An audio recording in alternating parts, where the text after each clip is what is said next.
በሄኖን ዮሐንስን አሉ ያጠምቅ በሄኖን ያጠምቅ በሄን በስመ አብ ወወልድ ወመንፈስ ቅዱስ አሃዱ አምላክ አሜን። ክቡር ሊቀ ካህናት ኃይለ ሥላሴ፣ የተወደዳችሁ የእግዚአብሔር ቤተሰቦች፣ የድንግል ማርያም ወዳጆች፣ ምእመናን እንደምን አረፈዳችሁ? በቸርነቱ የሰበሰበን ቅዱስ ቃሉን የሚያስተምረን ሳይገባን በቅድስናው ስፍራ እንድንገኝ የፈቀደልን እግዚአብሔር አምላካችን የተመሰገነ ይሁን። ዛሬ የበዓሉ ሥርዓት በራሱ አስተማሪ ነው። ከትናንት ከዋዜማው ጀምሮ የነበረው አገልግሎት ጌታችን አምላካችን መድኃኒታችን ኢየሱስ ክርስቶስ ያደረገውን በገሃድ የሚያሳይ በገሃድ የሚያስተምር ነው። ማህሌቱ አስተማሪ ነው። አሁን የቀረበውም ስብሐተ እግዚአብሔር አስተማሪ ነው። ጌታችን አምላካችን መድኃኒታችን ኢየሱስ ክርስቶስ በ30 ዓመቱ በዮርዳኖስ መጠመቁን የሚያሳይ ነው። ሁለት ጥያቄ አንስተን ባጭሩ እንማራለን። አንደኛው ጥያቄ ለምን በ30 ዓመቱ ተጠመቀ ኢየሱስ ክርስቶስ? ለምን በ10 ዓመቱ አልተጠመቀም? ለምን በ20 ዓመቱ አልተጠመቀም? ወይም ለምን በ40 ቀኑ አልተጠመቀም? ወይም አሳልፎ ለምን በ40 ዓመቱ አልተጠመቀም? የዚህ ጥያቄ መልስ ጌታችን በ30 ዓመቱ የተጠመቀበት ምክንያት አባታችን አዳም በድሎ ልጅነቱን አጥቶ ከገነት የወጣው በ30 ዓመቱ ነበር። አዳም የበደለው በ30 ዓመቱ ነው። አዳም ልጅነቱን ያጣው በ30 ዓመቱ ነው። አዳም ከገነት የተባረረው በ30 ዓመቱ ነው። አዳም ወደ ምድረ ፋይድ የተጣለው በ30 ዓመቱ ነው። አዳም መርገመ ሥጋ መርገመ ነፍስ የወደቀበት በ30 ዓመቱ ነው። በ30 ዓመቱ ለበደለ ለአዳም ለመካስ ጌታችን በ30 ዓመቱ ተጠመቀ። ይሄንን ይዛችሁ ትሄዳላችሁ ማለት ነው። እንዲሁ በዘፈቀደ እንዲሁ በአጋጣሚ በ30 ዓመቱ የተጠመቀ አይደለም። ሁለተኛው ጥያቄ ብዙ ወንዞች በእስራኤል ምድር ነበሩ። ለምን በዮርዳኖስ ወንዝ ተጠመቀ? የዚህ መልሱ አንደኛ ምሳሌውን፣ ሁለተኛ ትንቢቱን ለመፈጸም ነው። ሶስተኛ የዕዳ ደብዳቤያችንን ለመደምሰስ ነው። ምሳሌው ምንድነው? ባጭሩ አብርሃም አባታችን ከአሕዛብ ነገስታት ጋራ ተዋግቶ ድል አደረገ። እግዚአብሔር ክንድ ሆኖት፣ እግዚአብሔር ጉልበት ሆኖት። የሚዋጋ እግዚአብሔር ነው። የሚያሸንፍ እግዚአብሔር ነው። ኃይል የእግዚአብሔር ነው። ለምንድነው አብርሃም ከአሕዛብ ነገስታት ጋር የተዋጋው? ለራሱ ብሎ ነው? አይደለም። እኛ ምንሮጠው፣ እኛ ምንዋጋው፣ እኛ ምንጋደለው ለራሳችን ብለን ነው እንጂ ለማንም አይደለም።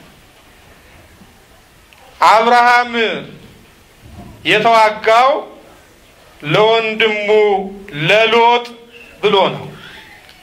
ጻድቁ ሎጥ በአሕዛብ ነገስታት እስከነ ቤተሰቡ ተማርኮ ተወስዶ ነበር። ብዙ ሰው የወንድሙ ችግር አይሰማውም፣ አይገባውም። አብርሃም ግን የወንድሙ መማረክ ይሰማው ነበር፣ ያመው ነበር።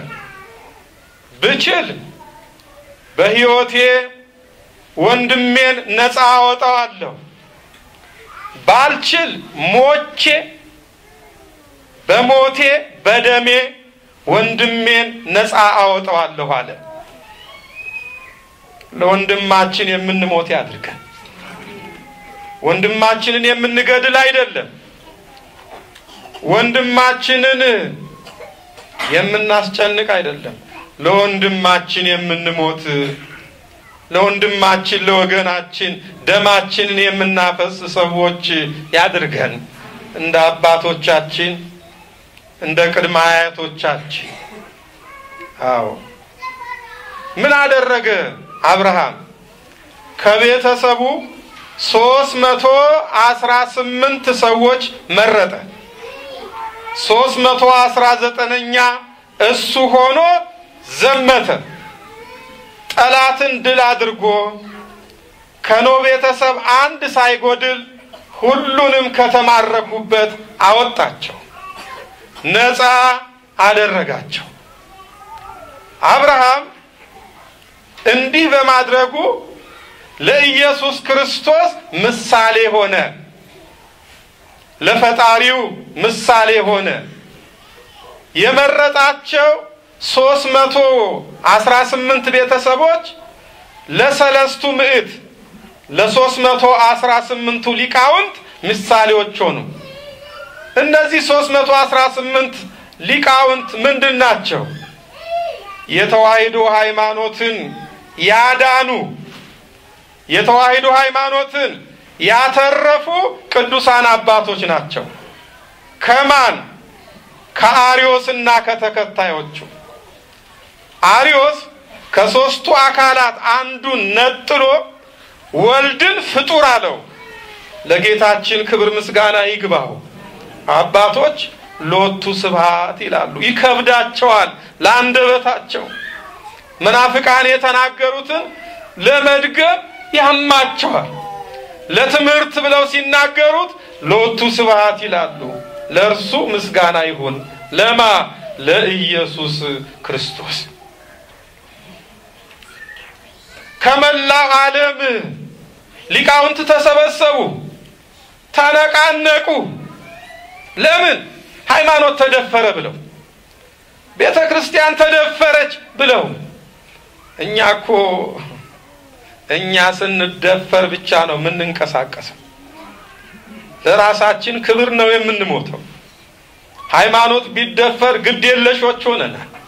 ቤተ ክርስቲያን ብትደፈር ግድ የለሽ ሆነናል። ይሄንን ህይወት እንዲለውጥልን ነው እግዚአብሔርን መለመን ያለብን። ከመላው ዓለም ከተሰበሰቡት መካከል እንደ አንድ ልብ መካሪ፣ እንደ አንድ ቃል ተናጋሪ የነበሩት 318ቱ ሊቃውንት ናቸው። ንጹህ ልብ የነበራቸው፣ ንጹህ ሃይማኖት የነበራቸው፣ መንፈሳዊ ቅናት የነበራቸው ለስብሰባ ሲገቡ 318 ሆነው ይገባሉ። በጸሎት ስብሰባውን ከጀመሩ በኋላ ሰው ሲቆጥሩ 319 ይሆንባቸዋል። ስብሰባውን ጨርሰው ሲበተኑ ደግሞ 318 ይሆናሉ። በማግስቱ ደግሞ ስብሰባ ሲጀምሩ 319 ይሆናሉ። ለካ 319ኛ ሆኖ ከነርሱ ጋር የሚሰበሰበው ማን ነው? ኢየሱስ ክርስቶስ ነው። ዛሬም ኢየሱስ ክርስቶስ ከኛ ጋር ነውና ደስ ይበላችሁ። የተሰበሰብነው እኮ ለሌላ አይደለም፣ በሃይማኖት ምክንያት ነው የተሰበሰብነው። ወልድ ዋህድ ብለን ነው የተሰበሰብነው። ለማህሌት ነው፣ ለቅዳሴ ነው የተሰበሰብነው። ለአድማ አይደለም፣ ለነገር አይደለም፣ ለተንኮል አይደለም፣ ለምቀኝነት አይደለም፣ ለምስጋና ነው የተሰበሰብነው። ለቅዳሴ፣ ለማህሌት፣ ለመዝሙር፣ ለንስሐ፣ ለቁርባን፣ ለዚህ ነው የተሰበሰብነው። ስለዚህ ኢየሱስ ክርስቶስ ከኛ ጋር ነው። በስሜ ሁለትም ሶስትም ሆናችሁ ብትሰበሰቡ፣ ሁለት ሆናችሁ ብትሰበሰቡ ሶስተኛ ሆኜ በመሃላችሁ እገኛለሁ። ሶስት ሆናችሁ ብትሰበሰቡ አራተኛ ሆኜ ከናንተ ጋር እገኛለሁ ብሏል ኢየሱስ ክርስቶስ። አያችሁ 318ቱ ሊቃውንት 319ኛ ኢየሱስ ክርስቶስ ሆነው አርዮስ ያበላሸውን ሃይማኖት እንዳቃኑ እንደመለሱ አብርሃም 318 ሰው መርጦ 319ኛ እሱ ሆኖ ሎጥንና ቤተሰቦቹን መልሷል ማለት ነው። 318ቱ ቤተሰቦቹ የ318ቱ ቅዱሳን ሊቃውንት ምሳሌ። እሱ ደግሞ የማን ምሳሌ ሆነ ንገሩኝ? የኢየሱስ ክርስቶስ ምሳሌ ሆነ። አብርሃም አንድ ትልቅ ምኞት ነበረው። የኔ ምኞት ምን ይሆን? የናንተ ምኞት ምን ይሆን? እርግጠኛ ነኝ የሁላችንም ምኞት የዚህ ሀገር ሎተሪ ቢወጣልን ነው አይደል እንዴ? ምኞት አይከለከልም፣ ተመኙ እንዴ። የዚህ ሀገር ሎተሪ ቢወጣልን ነው። ወይም ስጋዊ ነው፣ ወይም የሚያልፍ ነው፣ ወይም የሚጠፋ ነው፣ ወይም ምድራዊ ነው የኛ ምኞት። የአብርሃም ምኞት ግን ሰማያዊ ነበረ፣ መንፈሳዊ ነበረ፣ ሃይማኖታዊ ነበረ። እንዴት? እግዚአብሔር ከሰማይ እንደሚወርድ፣ ከድንግል ማርያም እንደሚወለድ፣ በሰዎች መካከል እንደሚመላለስ፣ ወንጌልን እንደሚያስተምር፣ ተአምራትን እንደሚያደርግ፣ ለሰው ልጅ በመስቀል ተሰቅሎ እንደሚሞት፣ ስጋውን እንደሚቆርስ፣ ደሙን እንደሚያፈስ ይሄንን ትንቢቱን ያውቃል አብርሃም። ስለዚህ ምን አለ? እግዚአብሔር ሆይ ከዚያ ዘመን ደርሼ አይህ ይሆን? እንደው ከድንግል ማርያም ተወልደ በእቅፏ ተቀምጠ አይህ ይሆን? ጡታን ስትጠባ አይህ ይሆን? በጀርባዋ ስታዝልህ አይህ ይሆን?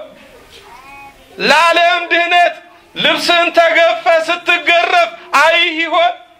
በመስቀል ላይ ተቸንክረ አይህ ይሆን? ሞትን ድል አድርገ ስትነሳ አይህ ይሆን? ወደ ሰማይ ስታርግ አይህ ይሆን እያለ ይመኝ ነበር፣ ይጠይቅ ነበር። እግዚአብሔር ምን አለው? ከዚያ ዘመን አትደርስም፣ ነገር ግን አለው ዮርዳኖስን ተሻገርና ምሳሌን ታያለህ አለው። በዮርዳኖስ ማዶ የኢየሱስ ክርስቶስ ምሳሌ ነበር። ማን? ካህኑ መልከጼዴቅ።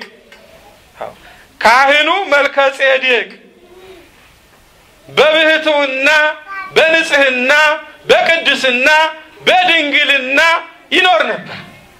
በስንዴና በወይን ያስታኩት ነበር። አብርሃም ከሁሉ አስራት አውጥቶ ወጥቶ ወርዶ ካገኘው እግዚአብሔር ከባረከለት ከሁሉ አስራት አውጥቶ አስራቱን ተሸክሞ ዮርዳኖስን ተሻገረ።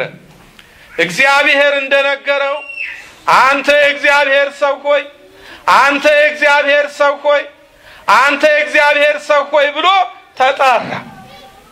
መልከጼዴቅ ጸጉሩ ታች መሬት ነው የሚደርሰው። በቃ የሚያስፈራ ግርማ፣ የሚያንቀጠቅጥ ግርማ ያለው ሰው ከዋሻው ወጣ። አብርሃም የእግዚአብሔርን ሰው አገኘ።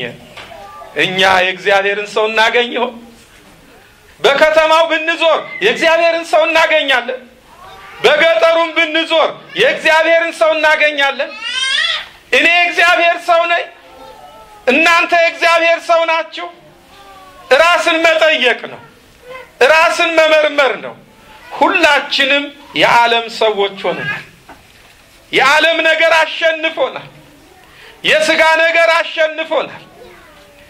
የእግዚአብሔር ሰው መሆን አልቻልንም። የእግዚአብሔርንም ሰው ፈልገን ማግኘት አልቻልንም።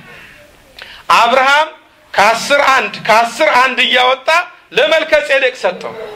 መልከጼዴቅ ደግሞ በመሶበ ወርቅ ህብስት በጽዋ ወይን ሰጠው።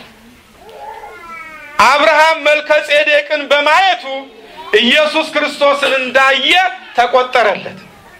በሐዲስ ኪዳን አይሁድን ገሰጻቸው ኢየሱስ ክርስቶስ በዮሐንስ ወንጌል በምዕራፍ 8 ላይ እንደተጻፈው አንተ ከአባታችን ከአብርሃም ትበልጣለህ አሉት ኢየሱስ ክርስቶስን።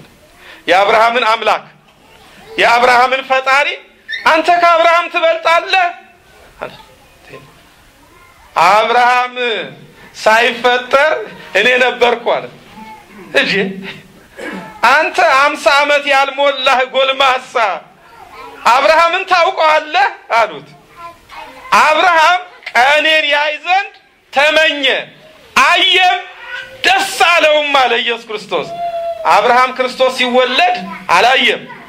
መልከጼዴቅን በማየቱ ግን ንገሩኝ እርሱን እንዳየ ተቆጠረለት። አሁን እኛ እኮ በእምነት በስዕለ ማርያም ፊት ብንቆም እመቤታችንን እንዳየን ይቆጠርልናል። በመድኃኔ ዓለም ፊት በስዕሉ ፊት በእምነት ብንቆም ወገኖቼ መድኃኔ ዓለምን እንዳየን ይቆጠርልናል። ስራ የሚሰራው ዕውቀት አይደለም። ስራ የሚሰራው ጥበብ አይደለም። ስራ የሚሰራው ፍልስፍና አይደለም። ስራ የሚሰራው እምነት ብቻ ነው። አይነ ስውሩን ዳሰሳቸውና እንደ እምነታችሁ ይደረግላችሁ አላቸው።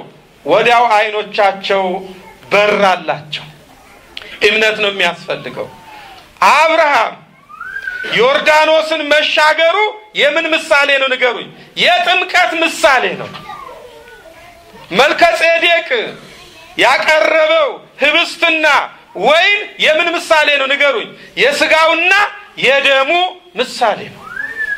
ጌታችን በዮርዳኖስ የተጠመቀው ምኑን ለመፈጸም ነው ብለናል? ምሳሌውን ለመፈጸም ነው።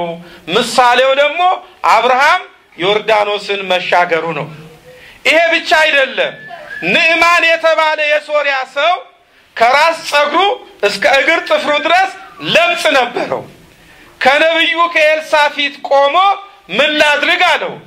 ነብዩ ኤልሳ ደግሞ ሂድና በዮርዳኖስ ተጠመቅ አለው።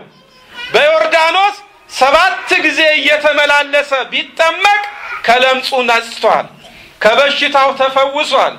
ያ በሽታ ያ ለምጽ የመርገም ምሳሌ ነበር። አያችሁ፣ ንዕማን በዮርዳኖስ ተጠምቆ መፈወሱ የምን ምሳሌ ነው ንገሩኝ? የጥምቀት ምሳሌ ነው። ትዕግስተኛው ኢዮብ ትል እየበላው መግል እየፈሰሰው ሰውነቱ ቆስሎ ተመስገን ያለ ኢዮብ እንዴት ዳነ? 10 ልጆቹን በአንድ ጉድጓድ ቀብሮ ተመስገን ያለ ኢዮብ ሀብት ንብረቱን አጥቶ ነጥቶ ደህይቶ ተመስገን ያለ ኢዮብ እግዚአብሔር ሰጠ፣ እግዚአብሔር ነሳ፣ የእግዚአብሔር ስሙ ለዘላለም የተመሰገነ ይሁን ያለ ኢዮብ ራቁቴን ከናቴ ማህፀን ወጣው፣ ራቁቴን ወደ መቃብር እወርዳለሁ ያለ ኢዮብ እንደ ቆሰለ አልቀረም፣ እንደ መገለ አልቀረም፣ እንደ ተሰቃየ አልቀረም። እግዚአብሔር በዮርዳኖስ ጸበል ተጠመቅ አለው። በዮርዳኖስ ጸበል ቢጠመቅ ኢዮብ ተፈውሷል። ስለዚህ ይሄ ነው ምሳሌው። ምሳሌውን ለመፈጸም ኢየሱስ ክርስቶስ በየት ተጠመቀ ብለናል? በዮርዳኖስ ተጠመቀ ብለናል። ሁለተኛው ትንቢቱን ለመፈጸም ነው። ቅድም ዲያቆናቱ ተራ በተራ ሲሰብኩ ነበር። ባህርን ርእየት ወጎየት ወዮርዳኖስን ይገባ ድህሬሁ አድባር አንፈራጹ ከመሃራጊት። ቅዱስ ዳዊት ነው የተናገረው። ባህር አየች ሸሸች። ምን አይታ ነው የሸሸችው? ዮርዳኖስ ወደ ኋላው ተመለሰ። ምን አይቶ ነው የተመለሰው? ተራሮች ኮረብቶች እንደ እንቦሳ ዘለሉ፣ ተደሰቱ። ምን አይተው ነው የዘለሉት? ምን አይተው ነው የተደሰቱት? ይሄን የተናገረ ቅዱስ ዳዊት ነው። በመዝሙር ትንቢት ነው የተናገረው። ራሱ ይጠይቃል። አንቺ ባህር አለ ምን አይተሽ ነው ወደ ኋላሽ የተመለሽው? የሸሸሽው ምን አይተሽ ነው? አንተ ዮርዳኖስ ወደ ኋላ የተመለስከው ምን ሆነህ ነው? እናንተ ተራሮች እናንተ ኮረብቶች እንደ እንቦሳ የዘለላችሁት ምን አይታችሁ ነው እያለ ይጠይቃል። ለፍጻሜው ዳዊት እየጠየቀ መንፈስ ቅዱስ ይመልስለታል። ጥያቄያችንን መንፈስ ቅዱስ ይመልስልናል። ግራ የገባንን ልንረዳው የምንፈልገውን ነገር በውስጣችን ብዙ ጥያቄ አለ። ያን ጥያቄ ሰው ሊመልሰው አይችልም። በእውነት ነው የምላችሁ። ሰው ትንሽ ሊያስረዳን ይችላል እንጂ እስኪገባን ድረስ ሊመልስልን አይችልም። ውሸት ነው። የሰው ዕውቀቱ ውስን ነው። የመንፈስ ቅዱስ ግን ሙሉ ነው። ሙሉ ስለሆነ ጥያቄያችንን መንፈስ ቅዱስ ይመልስልን። ስለ ኑሮ ያለንን ጥያቄ፣ ስለ ትዳር ያለንን ጥያቄ፣ ስለ ልጆቻችን ያለንን ጥያቄ እግዚአብሔር መንፈስ ቅዱስ ይመልስልናል። መንፈስ ቅዱስ መለሰለት ለቅዱስ ዳዊት ምን ብሎ? ከጌቶች ጌታ ፊት ከአማልክት አምላክ ፊት ከፈጣሪ ፊት ባህር ሸሸች እያለ ትንቢት ተናግሯል። ይሄ መቼ ነው የተፈጸመው? ኢየሱስ ክርስቶስ ሲጠመቅ ወደ ዮርዳኖስ ሲገባ ባህር ሸሸች ከፊቱ። ለምን? ነደ እሳት ነዋ። ነደ እሳት ነዋ። ያ አካል እኮ መለኮታዊ እሳት የተዋሃደው ነው። አዎ በማህሌቱ ቀለም ላይ ነደ እሳት ውሃውን ባህሩን ከበበው። ባህሩ ወዴት እንደሚሄድ ጨነቀው። ከኔ ጋር ናቸው? ባህሩ ወዴት እንደሚሄድ ጨነቀው። የባህሪ አምላክ ኢየሱስ ክርስቶስ ሊጠመቅ በመጣ ጊዜ ትንቢቱን ማን ተናግሮት ነበረ? ቅዱስ ዳዊት ተናግሮት ነበረ። ያን ትንቢት ለመፈጸም ኢየሱስ ክርስቶስ በዮርዳኖስ ተጠመቀ። ሶስተኛ የዕዳ ደብዳቤያችንን ለመደምሰስ ብለናል። የምን ዕዳ? የአባት ዕዳ፣ የእናት ዕዳ። አባታችን ማን ነው? አዳም። እናታችን ማን ናት? ሔዋን። አዳምና ሔዋን ከገነት ከወጡ በኋላ ሰይጣን በጨለማ ጋርዶ ስቃይ አጸናባቸው፣ አስጨነቃቸው። ከእግዚአብሔር የለያቸው ሳያንስ፣ ከክብሩ ያራቃቸው ሳያንስ፣ ከርስታቸው የነቀላቸው ሳያንስ እንደገና ስቃይ አጸናባቸው ይላል። ተጨነቀ አዳም፣ ሔዋንም ተጨነቀች። ሰይጣን ደግ መስሎ ቀረበ። ስመ ግብርናታችሁን ጽፋችሁ ብትሰጡኝ፣ ባሮች ሆናችሁ ብትገዙልኝ መከራውን አቀልላችኋለሁ አለ። ሰይጣን በመከራ ላይ መከራ ይጨምራል እንጂ መከራን ያቀላል? የማያደርገውን እኮ ነው የሚናገረው። አዳም ሔዋን እውነት መስሏቸው በእምረ በረድ ላይ በድንጋይ ላይ አዳም የዲያብሎስ ባሪያ ነው፣ ሔዋን የዲያብሎስ ገረድ ናት ብለው ቀርጸው በሁለት ድንጋይ አድርገው ሰጡት ለሰይጣን። አንዱን ወዴት ይጥለዋል? እንዳይገኝ አድርጎ ወደ ሲኦል። ሁለተኛውን ደግሞ ወደ ዮርዳኖስ ባህር ጥሎት ነበር። ኢየሱስ ክርስቶስ ዮርዳኖስን የፈለገው ምናችንን ሲፈልግ ነው? ንገሩኝ። የዕዳ ደብዳቤያችንን ሲፈልግ ነው። ሄደ ወደ ዮርዳኖስ። ተመልከቱ፣ ረገጠው፣ አቀለጠው። እንደ ሰውነቱ ረገጠው፣ እንደ አምላክነቱ አቀለጠው። በሁለትነት ሳይሆን በተዋሂዶ ነው። ነፍስ ከስጋ ጋር በተዋሂዶ እንዳለች መለኮትም ከስጋ ጋር በተዋሂዶ ስላለ ያንን የዕዳ ደብዳቤ የረገጠው አንዱ ኢየሱስ ክርስቶስ ነው። ያንን የዕዳ ደብዳቤ ያቀለጠው አንዱ ኢየሱስ ክርስቶስ ነው። አንድ አካል፣ አንድ ባህሪ። ከተዋሂዶ በኋላ ሁለትነት የለም። የዛሬው ዕለት የዕዳ ደብዳቤያችን የተደመሰሰበት የዲያብሎስ ባሮች መባላችን የቀረበት ዕለት ስለሆነ እንኳን ደስ ያለን፣ እንኳን ደስ ያላችሁ። ይሄ ብቻ አይደለም ወገኖቼ። በአዳምና በሔዋን ኃጢአት ምክንያት ለ5500 ዘመን የተዘጋ ሰማይ በዛሬው ዕለት ነው የተከፈተው። ማን ሲጠመቅ? ኢየሱስ ክርስቶስ ሲጠመቅ። ኢየሱስ ክርስቶስ ሲጠመቅ ሰማይ ተከፈተ ይላል። ደስ ይበላችሁ፣ ሰማይ ተከፍቶላችኋል። የተከፈተ ሰማይ እንደገና አይዘጋም። ለኛ ነው የከፈተልን፣ ለማንም አይደለም። ከብት ሊያስገባበት አይደለም፣ እንስሳትን ሊያጉርበት አይደለም፣ አራዊትን ሊያስገባበት አይደለም።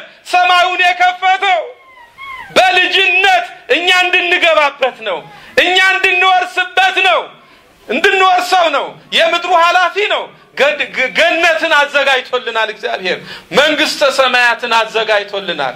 ልክ እሱ ሲጠመቅ ሰማይ መከፈቱ ብትጠመቁ ንገሩኝ ሰማይ ይከፈትላችኋል ሲለን ነው። ስለዚህ ወንዶቹ በ40 ቀናችሁ የተጠመቃችሁ ዕለት ሰማይ ተከፍቶላችኋል፣ ደስ ይበላችሁ። ሴቶቹም በ80 ቀናችሁ የተጠመቃችሁ ዕለት ሰማይ ተከፍቶላችኋል። ይሄ ብቻ አይደለም፣ መንፈስ ቅዱስ እልል ካላችሁ በደንብ ነው ሞቅ ማድረግ ነው።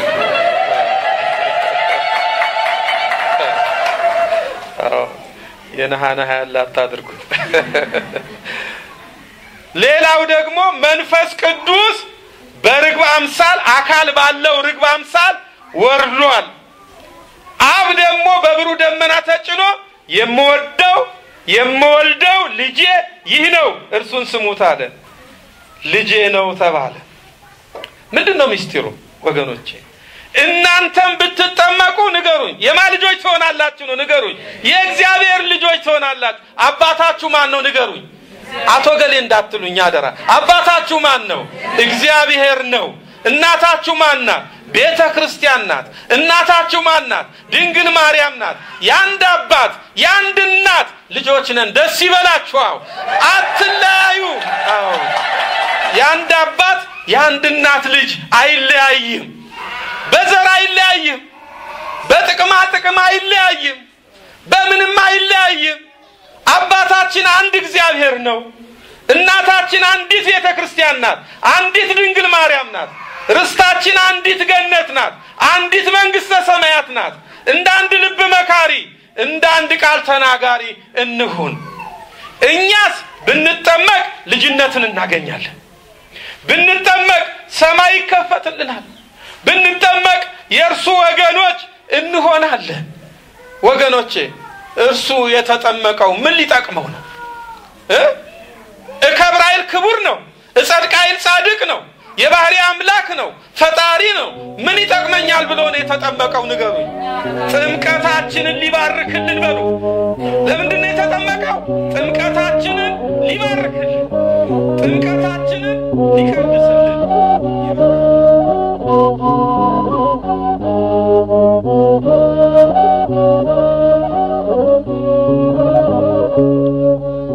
ዮሐንስኔ ሃሎ ያጠምቅ በሄኖን ዮሐንስን ሃሎ ያጠምቅ በሄኖን ያጠምቅ መንግሥተ ሰማያት ቀርባለች ያለ ዮሐንስ ያስተምር ማነው ያስተዋለ እንደ ተናገረ አዋጅ ነጋሪው ተራራው ዝቅ ይበል ይሙላ ጎድጓዳው ዮሐንስን ሃሎ ያጠምቅ በሄኖን ዮሐንስን ሃሎ ያጠምቅ በሄኖን ያጠምቅ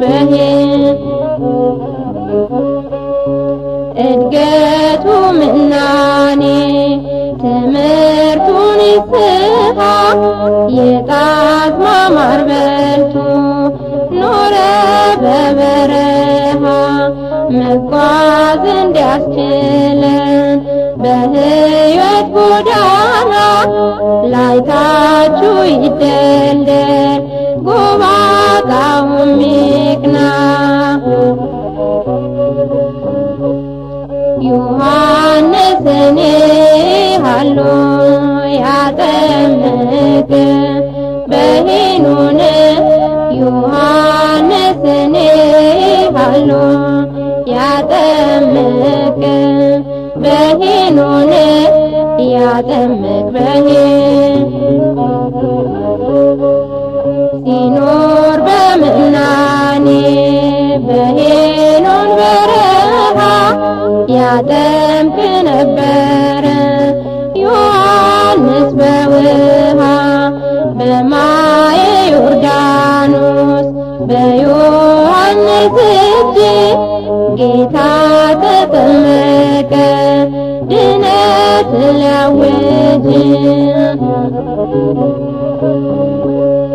ዮሐንስን ሃሎ ያጠምቅ በሄኖን ዮሐንስን ሃሎ ያጠምቅ በሄኖን ያጠምቅ ጌታውን አጥምቆ ለክብር የሚበቃ ከእናቱ ማህፀን ተገኘ ምርጥ ዕቃ ኤልሳቤጥም ለክብር ሆና የታደለች መልካም የነፍስ አባት መጥምቁን ወለደች ኤልሳቤጥም ለክብር ሆና የታደለች መልካም የነፍስ አባት መጥምቁን ወለደች ዮሐንስን ሃሎ ያጠምቅ በሄኖን ዮሐንስን ሃሎ ያጠምቅ በሄኖን ያጠምቅ ዮሐንስን ሃሎ ያጠምቅ በሄኖን ዮሐንስን ሃሎ ያጠምቅ በሄኖን ያጠምቅ ዮሐንስን ሃሎ ያጠምቅ በሄኖን ዮሐንስን ሃሎ ያጠምቅ በሄኖን ያጠምቅ